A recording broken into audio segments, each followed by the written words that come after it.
A Yom Yom do dia 9 de Kislev, ele começa nos lembrando que essa data é uma data especial dentro do calendário hassídico, é a data do nascimento do segundo Rebbe de Chabad, conhecido como Mittler Rebbe, filho e sucessor do Rav Shneur Zalman, segunda geração do Hassidismo Chabad.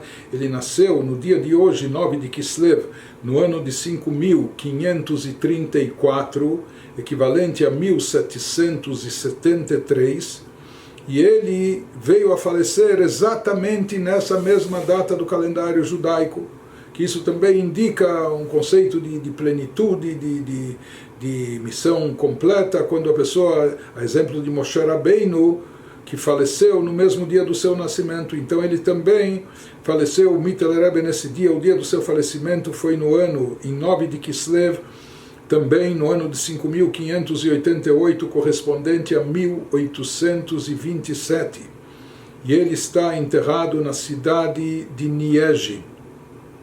Pois nos traz o Ayom Yom de um pronunciamento do Rebbe anterior em um Fabrengen, no encontro hassídico, quando ele contou algo também relacionado com essa data, ainda na geração anterior, nos tempos do Rav Shneur Zalman, o Alter Rebbe, o primeiro Rebbe de Chabad.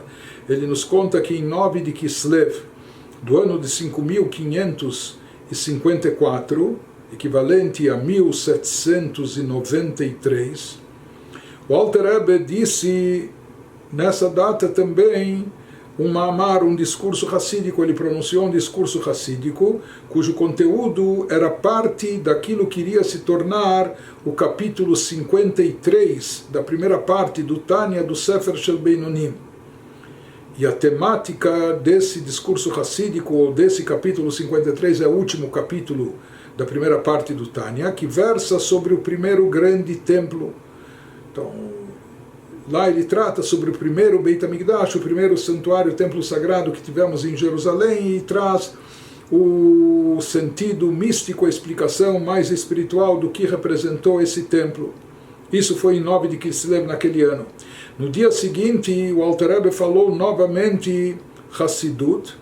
Mais uma vez ele fez um discurso hassídico no dia seguinte, e era o final daquele capítulo. O conteúdo daquele discurso hassídico no dia posterior foi o final do capítulo 53. E de forma geral ele nos observa aqui que tudo aquilo que foi transcrito, tudo aquilo que foi escrito no Tânia, na verdade, isso já tinha sido recitado em forma de discursos hassídicos pelo Alter Rebbe anteriormente. Primeiro ele transmitiu esses ensinamentos como Torá oral, e depois ele, por assim dizer, colocou no papel, ou antes de publicar aquilo que estaria escrito no Tânia, ele vou dizer que testou, experimentou, mas ele transmitiu isso verbalmente em forma de discursos hassídicos.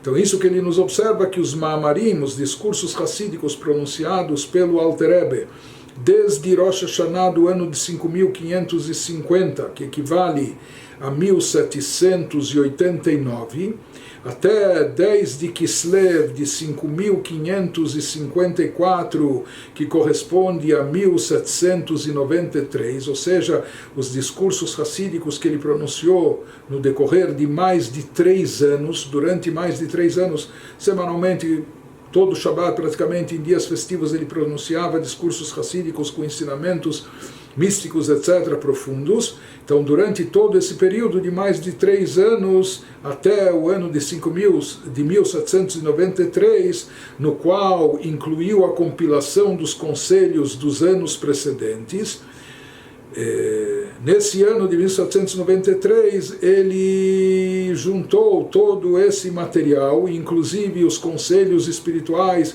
que ele dava para os Hassidim que vinham visitá-lo, vinham em audiências pessoais em busca de orientação espiritual, de conselhos. Então tudo isso ele juntou, e isso foram a base dos 53 capítulos do Sefer Shel Beinonim, do livro dos Beinonim, que é a primeira parte do Tânia.